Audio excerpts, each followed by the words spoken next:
Sir, इस मंसूबे के 2-3 मरहले बड़े नाजुक हैं और हमें फूंक फूंक कर कदम उठाना पड़ेगा, लेकिन आप हम पर एतमाद कर सकते हैं। इंशाल्लाह हम इस इम्तिहान में पूरे उतरेंगे। लीडर ने शेर खान की तायद की। इंशाल्लाह। कमांडो अरसलान कहने लगा, सुरेश पांडे के ब्रीफकेस और तैयारे में लादे जाने वाले क्रेटों में से किसी एक क्रेट पर जो हम धमाका खेज मवाद चिस्पा करेंगे, उसके बारे में हमें यकीन होना चाहिए कि वो वक्त पर हमें धोखा नहीं देगा, क्योंकि ये सारा काम रिमोट कंट्रोल ने करना है। लीडर ने कहा, हमारे पास जो धमाका खेज मवाद है वो इंतहाई जदीद और काबिल एतमाद है, लेकिन किसी इत्तेफाक से बचने की खातिर हम इसलिए 2 जगहों पर ये धमाका खेज मवाद लगा रहे हैं। ये मवाद एक हल्के नस्वारी रंग की स्कॉच टेप की शक्ल में होगा। एक टेप ट्रांसपोर्ट तैयारे में रखे जाने वाले किसी क्रेट के साथ चिस्पा कर दी जाएगी और दूसरी टेप हम उस ब्रीफकेस में रख देंगे जो सुरेश पांडे अपने हाथ में लेकर तैयारे में सवार होगा। अगर फर्ज कर लिया कि किसी टेक्निकल खराबी की वजह से एक टेप जाम हो जाती है, वो नहीं फटती, तो दूसरी का धमाका जरूर होगा। ये हो नहीं सकता कि हम रिमोट कंट्रोल का बटन दबाएं और उसके सिग्नल्स की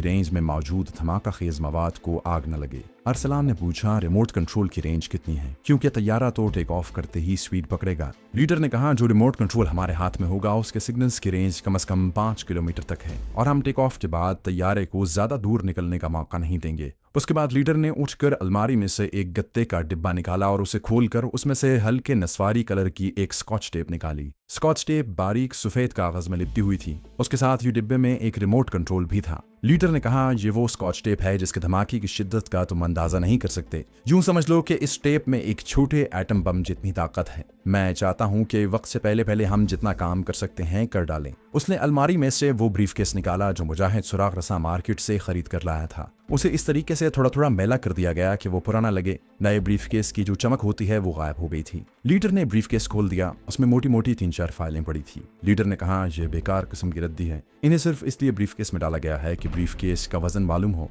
लेकिन इसका वजन इतना ही होगा जितना आमतौर पर हुआ करता है, ताकि सुरेश पांडे को किसी किस्म का शक न पड़े। अब हम इसमें धमाका खेज टेप चिस्पा करेंगे। लीडर ने सबसे पहले रिमोट कंट्रोल उठाकर एक तरफ रख दिया। कहने लगा, अगरचे रिमोट कंट्रोल का मेन बटन इस वक्त दबाने से भी हरकत नहीं कर सकता, फिर भी एहतियात जरूरी है। लीडर ने स्कॉच टेप को बड़ी एहतियात से खोला और ब्रीफकेस के अंदर चारों किनारों के साथ साथ धमाका खेज मवाद वाली टेप चिस्पा कर दी। उसने कहा, इस टेप की इतनी ताकत है कि फटने के बाद ये तैयारे के आधे से ज्यादा हिस्से के परखचे उड़ा सकती है। टेप को लगाने के बाद लीडर ने दोबारा चेक किया, फिर उसे बंद करके अलमारी के अंदर रख दिया और कमांडो शेर खान से कहा, शेर खान, अब ये तुम्हारी होशियारी और अक्ल पर मुनसिर है कि तुम किस तरह सुरेश पांडे का एटमी राज वाला ब्रीफकेस अपने कब्जे में करके उसकी जगह ये ब्रीफकेस रखते हो। शेर खान कहने लगा, सर इंशाल्लाह मैं इस आजमाइश पर पूरा उतरूंगा। उसके बाद लीडर ने अरसलान की तरफ देखा और कहा, अरसलान, तुम जहाद कश्मीर के एक सरफरोश मुजाहिद हो। तुमने महाज जंग से हटकर भी कश्मीर की आज़ादी की कौज के लिए बड़ी नुमाया खिदमत अंजाम दी है। इस वक्त तुम्हारी खुदादाद सलाहियतों के मुजाहरे की जरूरत है। अरसलान ने जवाब दिया, सर खुदा ने चाहा तो मैं आपको मायूस नहीं करूंगा। लीडर बोला, जो काम तुम्हें सौंपा जा रहा है उसे तुम्हें हर हालत में पूरा करना है और उस होशियारी और हाजिर दिमागी से करना है कि काम भी पूरा हो जाए और किसी को जरा सा शक भी न पड़े। अरसलान बोला, इंशाल्लाह ऐसा ही होगा। लीडर ने धमाका खेज स्कॉच टेप और रिमोट कंट्रोल गत्ते के डिब्बे में डालकर बड़ी एहतियात के साथ अलमारी में वापस रख दिया और कहा, बाकी तफसीलात कल सुराग रसा मुजाहिद के आने के बाद तय की जा सकेंगी। सुराग रसा मुजाहिद ऐन वक्त पर दूसरे दिन के 10 बजे कमीनगाह में पहुंच गया। उस वक्त लीडर, कमांडो अरसलान और कमांडो शेर खान वहां मौजूद थे। लीडर ने पूछा, मुझे यकीन है कि जो जिम्मेदारी तुम्हें सौंपी गई थी तुमने उसे बड़ी खूबी से निभाया होगा। क्या रिपोर्ट लाए हो? सुराग रसा मुजाहिद कहने लगा, सर मेरी मालूमात के मुताबिक हुकूमत ने जिस कंपनी को नवादरात सप्लाई करने का ऑर्डर दिया था वो कंपनी खुद ही सारा माल एयरपोर्ट पर पहुंचा रही है। उसने किसी दूसरी कंपनी को माल गोदाम से निकालकर एयरपोर्ट पहुंचाने का ठेका नहीं दिया। लीडर ने कहा, इस कंपनी का गोदाम किस जगह पर है? मुजाहिद ने कहा, इनका गोदाम एयरपोर्ट के रास्ते में ही है। मैं गोदाम को देख कर आया हूँ। मद्रास जाने वाले सरकारी सामान के 12 क्रेट गोदाम में पहुंचा दिए गए हैं। वहां से फ्लाइट के एक दिन पहले ये क्रेट एयरपोर्ट पहुंचाए जाएंगे। लीडर ने पूछा, क्या तुमने इसकी तस्दीक कर ली है कि ये वही क्रेट हैं जो मद्रास जाने वाले ट्रांसपोर्ट तैयारे L119 में लोड किए जाएंगे?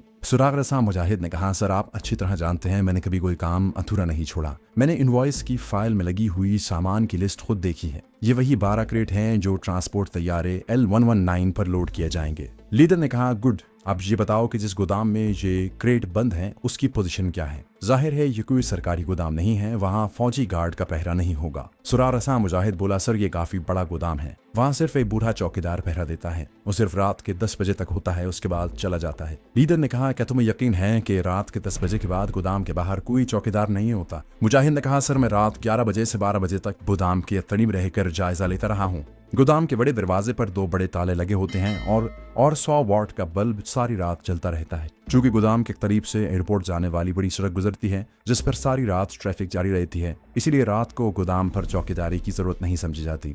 लीडर ने मुस्कुराकर कहा, हमारे रास्ते की एक बहुत बड़ी रुकावट अपने आप दूर हो गई है। अब तुम ऐसा करो कि तुम्हारे पास कोई दूसरा काम है तो उसमें मसरूफ हो जाओ, लेकिन इस दौरान अगर कोई इमरजेंसी की सूरत हाल सामने आ गई तो फौरन आकर हमें खबर कर देना। फिक्र न करे सर, मैं पूरी निगरानी करता रहूंगा। इतना कहकर सुराग रसा मुजाहिद चला गया। लीडर कहने लगा, सूरत हाल थोड़ी सी तब्दील हो गई है। अब तुम दोनों को मिशन के पहले मरहले पर जाना होगा। आज रात तुम में से कोई एक उस गोदाम का जाकर जायजा लेगा जहां मद्रास ले जाने वाले नवादरात के 12 क्रेट पड़े हैं। तुम्हें जाविया से गोदाम को देखना होगा कि तुम किस तरह गोदाम के अंदर दाखिल होगे। अंदर दाखिल होने का कोई ना कोई रास्ता तुम्हें हर हालत में तलाश करना होगा। पहले ये काम मुकम्मल कर लो, उसके बाद दूसरी बात करेंगे। सुराग रसा मुजाहिद ने गोदाम का पूरा महले वकू उन्हें बता दिया था। कमांडो अरसलान दिल्ली आता जाता रहता था। उसने वो जगह देखी हुई थी जहाँ ये गोदाम वाक़ था। चुनाचे उस रात के 11 बजे के बाद कमांडो अरसलान और शेर खान मामूली मजदूरों वाला हुलिया बनाकर गोदाम की तरफ रवाना हो गए। वो ऑटो रिक्शे पर आए थे और गोदाम वाली सड़क से काफी पीछे एक जगह उतर गए थे। ये सड़क सीधी एयरपोर्ट को जाती थी। उस पर आधी रात के वक्त भी गाड़ियां आ जा रही थीं। वो दोनों सड़क से हटकर गोदाम के अकब में आकर एक जगह अंधेरे में बैठ गए। उनके इर्द गिर्द कोई इंसान दिखाई नहीं दे रहा था। अंधेरे में कुछ दरख्त खामोश खड़े थे। कुछ फासले पर सड़क पर से गुजरती गाड़ियों की आवाज आ रही थी। कमांडो शेर खान कहने लगा, अरसलान तुम इसी जगह बैठे रहो, मैं गोदाम का जायजा लेता हूँ। अरसलान वहीं अंधेरे में बैठा रहा। शेर खान उठकर गोदाम की अकबी दीवार के पास आ गया। वहां अंधेरा था। गोदाम का दरवाजा दूसरी जानिब सड़क की तरफ था। दरवाजे के ऊपर बल्ब रोशन था। शेर खान गोदाम की दीवार के बिल्कुल करीब आ गया। उसने ऊपर निगाह डाली। गोदाम की दीवार काफी ऊंची थी और छत के करीब उसे एक रोशनदान नजर आ रहा था। वो दीवार के साथ लगकर चलता दूसरी जानिब आ गया। यहाँ भी अंधेरा छाया हुआ था। अंधेरे में शेर खान को दीवार में एक तख्ता सा लगा हुआ दिखाई दिया। शेर खान ने और नजदीक होकर देखा तो वो एक छोटा दरवाजा था। यह पुरानी तर्ज का दरवाजा था जिस पर पुरानी वज़ा का ताला पड़ा था। मालूम होता था कि अब ये दरवाजा इस्तेमाल में नहीं है और इसे बंद करके ताला लगा दिया गया है। बस यही दरवाजा उनके लिए उम्मीद की आखिरी किरण थी। शेर खान अंधेरे में झुककर चलता अरसलान के पास आ गया और बोला, मेरे साथ आओ।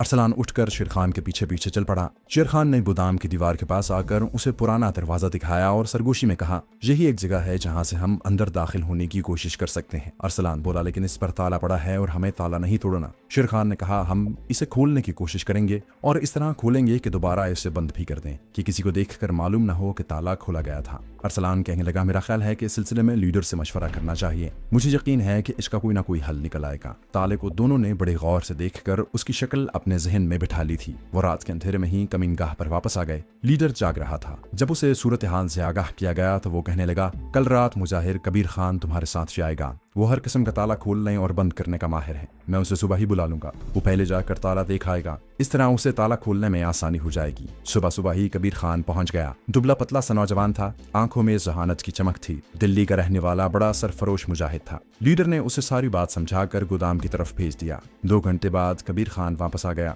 कहने लगा, शाह जी मैंने ताला देख लिया है, समझ गया हूँ कि उसे किस तरह खोलना है। लीडर ने कहा, तुम रात को शेर खान और अरसलान के साथ जाओगे और खुद ही ताला खोल कर दोगे। कोई बात नहीं शाह जी। जब रात हो गई तो कमांडो अरसलान, शेर खान और लीडर ने इकट्ठे रात का खाना खाया। उसके बाद लीडर दोनों को दूसरे छोटे से कमरे में ले आया। वहां अलमारी में धमाका खेज टेप वगैरह रखी हुई थी। लीडर ने अलमारी में से धमाका खेज टेप निकाल कर कमांडो शेर खान को दी और कहा, इस टेप को हर क्रेट पर इस तरह से चिपकाना है कि बाहर से देखने पर किसी की नजर न पड़े। ये काम बड़ी महारत से करनी होगी। अगर जरा सी किसी की इस पर निगाह पड़ गई तो उसको शुबा पड़ सकता है कि हर क्रेट पर स्कॉच टेप किसने चिपका दी। बाकी तुम खुद समझदार हो और इस तरह की मुहिमों का वसी तजुर्बा रखते हो। फिर उसने अरसलान से कहा, तुम्हें भी साथ रहकर एक एक चीज का ख्याल रखना होगा। आती दफा दरवाजे पर ताला लगाना मत भूलना और कबीर खान गोदाम के बाहर तुम्हारी हिफाजत करेगा। इसे अपने साथ अंदर ले जाने की जरूरत नहीं होगी। ठीक है, अरसलान ने कहा, यस सर। कुछ देर के बाद कबीर खान भी आ गया। उसने जेब में हाथ डालकर चाबियों का एक गुच्छा निकालकर लीडर को दिखाया। इनमें से एक न एक चाबी इस ताले को जरूर लग जाएगी और अगर न लगी तो? शेर खान ने पूछा। कबीर खान ने हंसकर कहा, तो फिर मुझे एक और गुर आता है ताला खोलने का। लीडर ने कहा, कबीर खान वक्त पर कोई प्रॉब्लम नहीं होनी चाहिए। कबीर खान बोला, शाह जी अपने अल्लाह पर और उसके बाद मुझ पर भरोसा रखें, ताला खुलेगा और जरूर खुलेगा। अरसलान और शेर खान ने एक एक खामोश नाली वाली ऑटोमेटिक पिस्तौल भी साथ रख ली। दोनों ने छोटी मगर तेज रोशनी वाली एक एक टॉर्च भी जेब में डाल ली थी। लिबास उन्होंने कमीज पतलून और ऊपर बंद गले का स्याह स्वेटर और स्याह ऊनी टोपी ही रखी। मजदूरों वाला हुलिया बनाने की जरूरत नहीं थी। कबीर खान दिल्ली में अपनी टैक्सी चलाता था। वो अपनी टैक्सी ले आया। आधी रात को तीनों सरफरोश अल्लाह का नाम लेकर अपने मिशन पर रवाना हो गए। कबीर खान दिल्ली का सरफरोश मुजाहिद था। वो एक निस्बतन वीरान रास्ते से लेकर गया जहाँ रात को गश्ती पुलिस की चेकिंग का खतरा न हो। टारगेट पर पहुंचकर कबीर खान ने टैक्सी टारगेट से कुछ दूर एक जगह अंधेरे में खड़ी कर दी और तीनों मुजाहिद सरफरोश टैक्सी से निकले और माल गोदाम की तरफ अंधेरे में आगे बढ़े। वो खामोश थे, आपस में कोई बात नहीं कर रहे थे। गोदाम के सामने बंद दरवाजे के ऊपर बिजली का बल्ब जल रहा था। एयरपोर्ट की तरफ जाती सड़क पर थोड़ी थोड़ी ट्रैफिक भी चल रही थी। तीनों सरफरोश माल गोदाम के अकब में आकर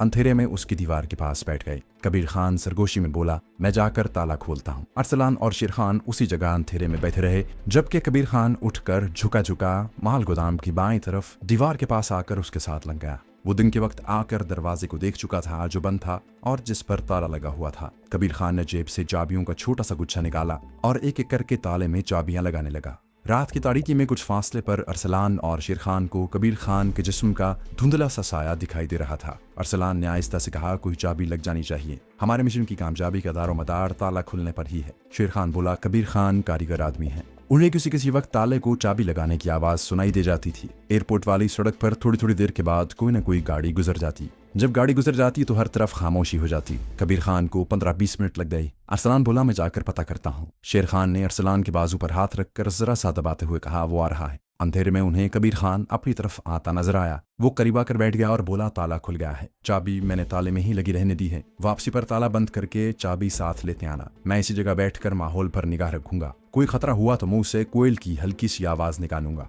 अरसलान ने कहा, ठीक है। और दोनों कमांडो मुजाहिद उठे और माल गोदाम की तरफ बढ़े। गोदाम के छोटे दरवाजे पर गए तो टटोल कर देखा, ताला कुंडे में खुलकर लटक रहा था। शेर खान ने ताले को निकालकर जंजीर उतारी और ताला उसी तरह कुंडे में लटका दिया। फिर दरवाजे को जरा सा अंदर को दबाया। चरचराहट की आवाज पैदा हुई। दरवाजा एक मुद्दत से बंद था जिसकी वजह से जाम हो गया था। अरसलान ने कहा, आहिस्ता से खोलो। शेर खान ने बड़ी एहतियात के साथ दरवाजे को आहिस्ता आहिस्ता अंदर की तरफ दबाना शुरू कर दिया। थोड़ी सी चरचराहट की आवाज आई और दरवाजा जरा सा पीछे को हो गया। 2-3 मिनट के बाद दरवाजे का एक पट खुल चुका था। अंदर से लकड़ी के खोखों की खास बू वाली गर्म हवा बाहर को निकली। शेर खान ने जेब से छोटी टॉर्च निकालकर रोशन कर ली और दोनों कमांडो एक दूसरे के आगे पीछे गोदाम में दाखिल हो गए। गोदाम में माल से भरे हुए लकड़ी के खोखे और भरी हुई बोरियां अंबार की शक्ल में एक तरफ लगी हुई थी। दरवाजा उन्होंने बंद कर दिया। टॉर्च अरसलान ने भी रोशन कर ली। ये छोटी टॉर्च थी, उसकी रोशनी जहां डाली जाती सिर्फ वहीं रोशनी होती थी। उन्होंने नवादरात के क्रेट तलाश करने शुरू कर दिए। काफी बड़ा गोदाम था, काफी सामान गोदाम की दीवारों के साथ लगा हुआ था। कुछ सामान ढेरों की शक्ल में दरमियान में लगा था।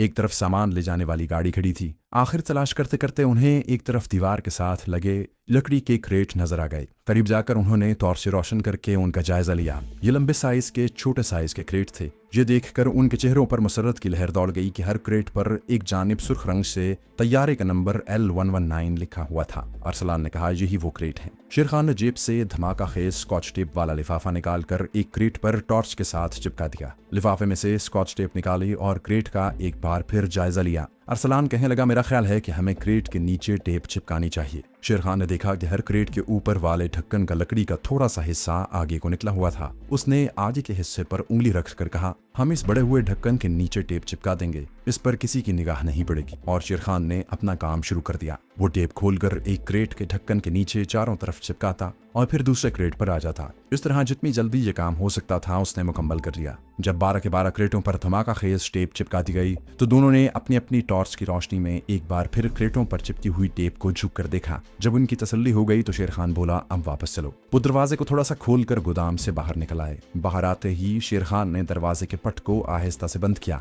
और दोबारा ताला डालकर चाबी ताले में से निकाल ली। कबीर खान अंधेरे में आसपास चल फिर कर निगरानी कर रहा था। उसने अंधेरे में दोनों को बाहर आते देखा तो जहां उसे बिठाया गया था वहां आकर खामोशी से बैठ गया। अरसलान और शेर खान उसके पास आ गए। अरसलान ने कहा, काम हो गया है कबीर खान, चलो। उसने चाबी कबीर खान को पकड़ा दी और वो रात की तारीकी में तेज तेज चलते गोदाम की अकब वाले इलाके से बाहर निकलकर अपनी टैक्सी की तरफ बढ़े। टैक्सी कुछ फासले पर एक छोटी सड़क के किनारे खड़ी थी। वो टैक्सी में सवार हुए। कबीर खान ने इंजन स्टार्ट किया और टैक्सी चल पड़ी। खुफिया कमिंगाह पर जाकर उन्होंने लीडर को अपनी कारगुजारी से आगाह किया। लीडर ने पूछा, वापसी पर हर शय को अच्छी तरह से चेक कर लिया था? शेर खान बोला, जी हाँ, हम दोनों ने चेक करके पूरी तसल्ली कर रही थी। 12 के 12 क्रेटों पर धमाका खेज टेप इसी तरह चिपका दी गई है कि दिन के वक्त क्रेटों को जहाज पर ले जाते वक्त उस पर किसी की निगाह नहीं पड़ सकती। लीडर ने कहा, खुदा करे ऐसा ही हो। अब आप लोग आराम करें, बाकी प्रोग्राम कल तय किया जाएगा। कबीर खान, जी शाह जी। आपसे गुजारिश है कि अगर आपने अभी तक इस चैनल को सब्सक्राइब नहीं किया तो इसे सब्सक्राइब कीजिए और वीडियो पसंद आने की सूरत में इसे लाइक, शेयर और कमेंट करके हमें बताइए कि आपको हमारी वीडियो कैसी लगी।